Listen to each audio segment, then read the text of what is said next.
Landlords are forcing out tenants. Let's have a look. Hello everyone, Florian.Heise here, and welcome to another episode of HeiseSays. Grab your stein of coffee and let's have a look at, well, an article from the ABC and some other examples which are discussing the, well, investor landlords that are forcing out tenants, selling to owner-occupiers. Now we've got another video today looking at just the surge in home buyers, in new mortgages. We've got the government just stimulating the housing sector so much, you've got these people jumping in, and that's reducing the amount of investor properties that are up for rent. So there's starting to be a shortage and people are starting to get forced out of properties that they're renting in. Let's have a look at this example from the Sunshine Coast and then an anecdotal story from Victoria. So the Sunshine Coast rentals dry up, with real estate agents citing investor sales to owner-occupiers. This is another consequence of the government just with all their grants and schemes. The Sunshine Coast's increasingly tight rental market has pushed some renters into caravans, garages, and other short-term accommodation until they can find a new property. Figures from the Real Estate Institute of Queensland shows the region's median availability in September was 0.5%, a significant drop from 1.9% in June. I mean, that is pretty low. The figures showed several areas with less than 1% vacancy in September, including Coolum Beach and Pelican Waters at 0.3% and Nambour at 0.2%. Wow. An REIQ spokesperson said availability of 2.5 to 3.5% was considered healthy, 1.5 to 2.5 was relatively tight, and anything below 1.5 was extremely tight. It shows that there's very limited stock around, the spokesperson said. Real estate agencies in the area confirmed this. David Powell of McGrath Estate Agents Newser, where the vacancy in September was 1.1%, said his agency had next to no available rental properties on its books. Wherever you get a vacant property, now it just seems like it seems like just heaps of people inquiring and people trying to call in favors because they're so desperate, he said. It's definitely an issue for the community. Amy Ryan of Caloundra City Realty said the demand had gone crazy in the last few months and that it could be quite upsetting hearing the stories of tenants' different situations. Owners are needing to move back into properties because they've had their circumstances change.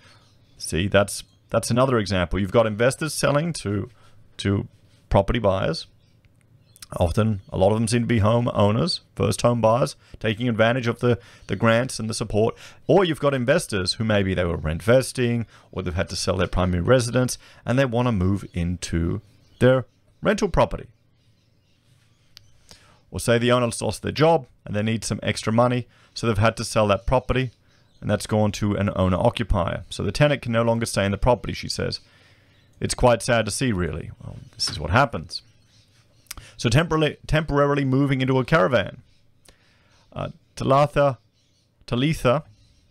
Ellery had to temporarily move herself and son Roman into a caravan after 2 months of unsuccessful applications and a looming term 4 start date with the new school. I really had no idea that it was going to be as hard to get a little roof over my little family's head, she said. The pair relocated from the Gold Coast after Roman was awarded an ongoing soccer scholarship at the Peregrine Beach College.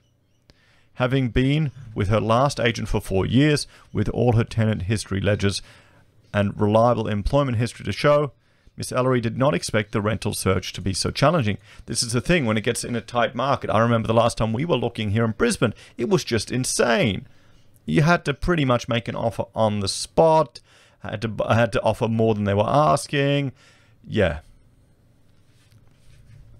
Weeks and weeks kept ticking by, and I still was not getting accepted or approved for anything, she said.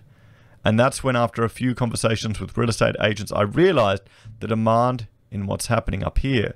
She was able to store her furniture with her mum while living in a caravan for 3 weeks until finally landing a rental. Well, 3 weeks isn't that bad. It was hard to be brave for Roman. It makes me a little bit emotional, she said. Oh, he probably would have loved it. Being in the caravan is a bit of a change, a bit of fun. It consumed me. I was applying all day, every day. After applying for 30 to 40 properties, it was not until she offered more rent, there you go, and her ex-partner put his name on the applications that she was approved. Well, there you go. That's it. They want 2 people on the application. I absolutely bawled my eyes out, she said. I know I'm paying way too much for what we have, and that doesn't feel unfair. Well, that's the market. It does worry me for single mothers and single dads, or just one wage earner families. I mean, we've seen as well, the latest data that's come out, the number of jobless families has increased to 1.5 million, everyone. We are definitely in a 2-speed economy here. And it's just getting worse. The way they've handled and implemented these economic restrictions are just going to exacerbate the 2 speeds, guys. Anthony Ridley and his wife are down to the wire trying to find a new home for their 5 kids before the October 18 leave date on their current rental. It's been pretty crushing for myself and my wife. We're trying to sort of shield the kids from it, he said. He and his family were given 90 days to vacate their home of 5 years when the owner decided to sell. But on one income and part-time salary, they need a month to get the bond and moving costs together. And this is the thing, people need to have a reserve in place, guys, because that's what can happen. And this is one reason why you want to have your own home. Mr. Ridley said they submitted applications for about 20 to 25 properties in the last month and were looking into break leases and national rental affordability scheme. It's pretty nerve-wracking thinking that we're potentially on the verge of being homeless in a week and a half, he said. The option of renting a caravan or an Airbnb temporarily is financially unviable, considering they would have to put furniture in storage and pay higher weekly rates. We've been told very clearly by our current real estate, if we're not out by the 18th, there'll be an eviction, he said. If it was just me, I'd be okay. I could sleep in a tent under a bridge if I desperately needed to. But because I've got the kids, and especially because I've got younger kids, that's what's making it so hard and stressful. It's crushing. Well, honestly, he should just go camping. But then again, it's not cheap either. If you actually go to a campground, it's not cheap. It's expensive. It's more expensive to camp at a campground sometimes than it is to find a place to rent. So living out of suitcases. In the process of spending 3.5 months applying for rental homes, Becky Chandler had to put her things in storage and move into the property of an extended family member. Well, here's the thing. This is why some of these real estate investment trusts might be a good time to invest in those that hold the storage places. It hasn't been ideal, but I've been very lucky to have that, she said. I've been living out of suitcases and just constantly having the feeling of being deflated every time you get knocked back or turning up to a property where there's literally 50 people lining up. A long-time Sunshine Coast resident in the arts industries, she was terrified when she was told she'd have to move out of her temporary accommodation by the end of the week, which was later renegotiated. I thought I might be able to sleep in my car with my cat. I've been on edge, she said. And there's a recession coming. So you think, if I don't get in some way soon, am I ever going to get in anywhere? Oh, don't worry. There'll be places available. And there's people with kids that are going through this. Seeing the online rental threads of people in just dire need of finding places and pleading with people, please help me. I've got 3 days until I'm homeless. It's really confronting and not what I would have expected to be happening on the Sunshine Coast this year. And we have another example of one of these online threads that was sent to me by a viewer. And this is from AussieBroadband. So landlord wants to sell property issued with VCAT notice. What's the likelihood I'll be kicked out? So, hi, I've been renting an apartment since 2015, and my landlord, who lives overseas, has issued me with a notice that they wish to sell and take vacant possession. I've received a VCAT notice of hearing under section titled Termination Order Sale of Property. So there's another example of where an investor is selling a property. This is going to be the other side of it, guys. When we're seeing these investors that are going to be forced to sell or are getting out, where property prices are going down, you're going to have a whole lot of people. Well, here's the thing. Can you blame them for wanting a vacant property? With all of the moratoriums on evictions, a vacant property is going to be much more appealing than an occupied property, particularly if someone wants to move in, wants to buy it as a first home buyer or wants to buy a property to occupy themselves. And these, sadly, the people here who are renting, they're going to be the ones that are going to suffer out of this.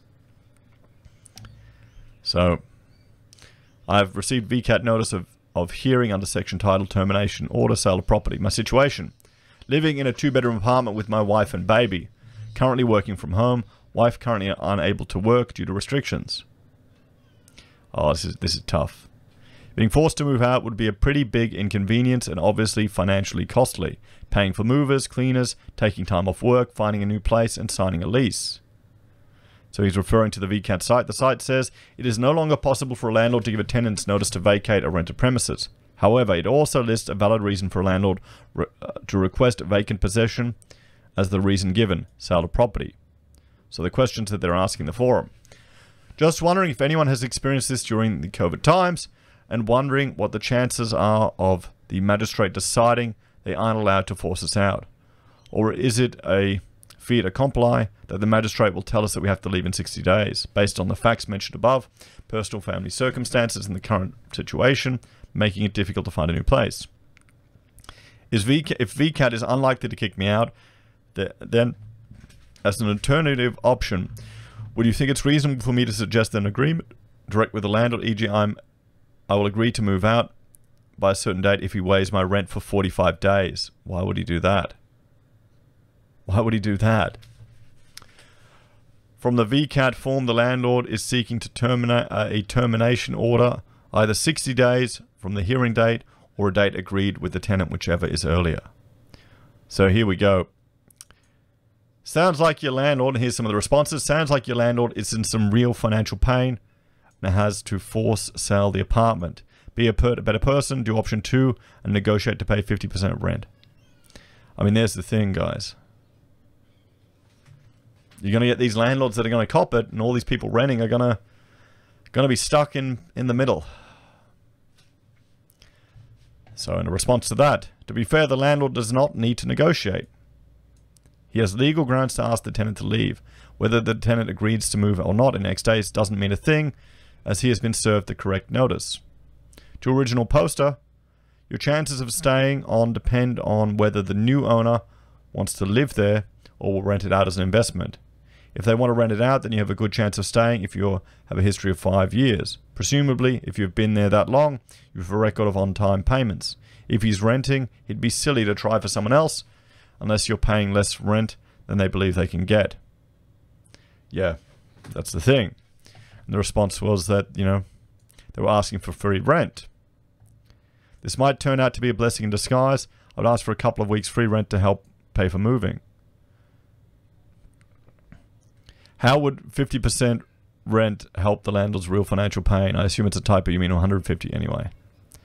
Looks like you can be evicted for the landlord to sell if VCAT says it's fair, even in the pandemic period. So all those moratoriums don't mean anything. Best to start looking at alternative accommodation just in case. Potentially, if you can find alternative accommodation, do a deal with the landlord and contact Vic Legal Aid. So, being forced to move out would be a pretty big inconvenience, yep. So there we have it. I mean, we're getting people are telling him you pretty much don't have a case, a lot of them are saying. And we're seeing it happen on the Sunshine Coast, and it's seeing it's happening in Victoria. And I think it's going to be a more common story. What do you all think? Have you encountered this, everyone? This is the other side of the investors being forced to sell. It's going to be tough. I'm actually thinking we've got to move out. When we do a raise on our place, we've got to find somewhere to stay for some time. And honestly, we're probably thinking maybe even just setting up a tent in the backyard. Having a bit of fun with it. Might be easier. But we've got that option. As always, guys, let me know your thoughts and opinions in the comments down below. Please like, share, and subscribe to the channel. If you're a fan and want to support the content I create, there are a few ways you can. You can join us on YouTube or Patreon. You can support us using our affiliate links at Amazon, eBay, Independent Reserve, or Kucoin. You can buy merch from HeiseSays, use Gold Pass from the Perth Mint, or support us via PayPal. Take care, guys. Have a great day. I'll see you all in the next episode.